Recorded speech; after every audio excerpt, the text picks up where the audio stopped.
बरसों पहले राजस्थान के रेगिस्तानी इलाके में एक विशाल महल था। महल को चंदनगढ़ के नाम से जाना जाता था। इस महल का इतिहास खूनी संघर्षों, विश्वासघात और गुमनाम खजानों से भरा था।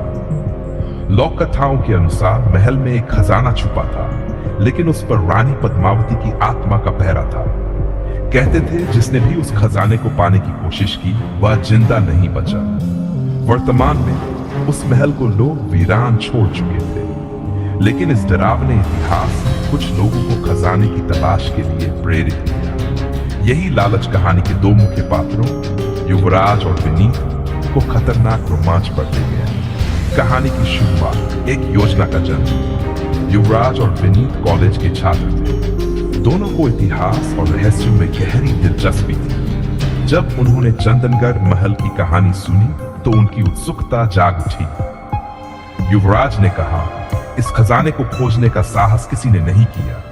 अगर हम इसे ढूंढ लें तो हम अमीर बन सकते हैं। विनीत ने हिचकिचाते हुए कहा, लोगों का कहना है कि यह खजाना अभिशप्त है, हमें इसे भूल जाना चाहिए। लेकिन युवराज ने उसे अपनी बातों में फंसा लिया और दोनों ने महल में जाने की योजना बना ली।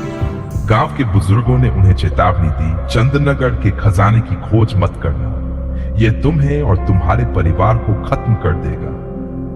लेकिन दोनों ने इसे अंधविश्वास मानकर अनसुना कर दिया। चंदनगढ़ महल में प्रवेश। रात के समय चांदनी रात की हल्की रोशनी में दोनों महल पहुंचे। जैसे ही उन्होंने महल के मुख्य द्वार पर कदम रखा, ठंडी हवा के साथ एक अजीब सी गंध का एहसास हुआ। महल के अंदर की दीवारों पर पुराने चित्र और टूटे फूटे झूमर लगे हुए थे। हर कदम पर ऐसा लगता था जैसे कोई उनका पीछा कर रहा हो। जैसे जैसे वे गहराई में बढ़े, उन्हें एक विशाल हॉल मिला। वहां एक टूटा हुआ सिंहासन था और उसके पास एक पुराना संदूक रखा था। युवराज ने संदूक खोलने की कोशिश की, लेकिन तभी पास के कमरे से किसी के रोने और हंसने की आवाज आई। भूतिया घटना का सामना। दोनों ने हिम्मत करके उस कमरे की ओर कदम बढ़ाए। कमरे के अंदर एक विशाल दर्पण था। जैसे ही उन्होंने दर्पण में देखा, उन्होंने अपनी ही डरावनी छवियां देखी। अचानक रानी पद्मावती की आत्मा प्रकट हुई। वह गुस्से में बोली, तुम यहां क्यों आए हो? यह खजाना तुम्हारे लालच को पूरा करने के लिए नहीं है। यह मेरी प्रजा का था और मेरे राज्य की रक्षा के लिए छुपाया गया था। हमने सुना था कि यहां खजाना है, हम उसे खोजने आए हैं। आत्मा ने हंसते हुए कहा, तुम जैसे लोग हमेशा लालच में अंधे होकर अपनी मौत को बुलाते हैं। एक परीक्षा, लालच या परोपकार। आत्मा ने दोनों को चेतावनी दी और कहा, अगर तुम खजाने को पाना चाहते हो तो तुम्हें 3 कठिन चुनौतियों का सामना करना होगा।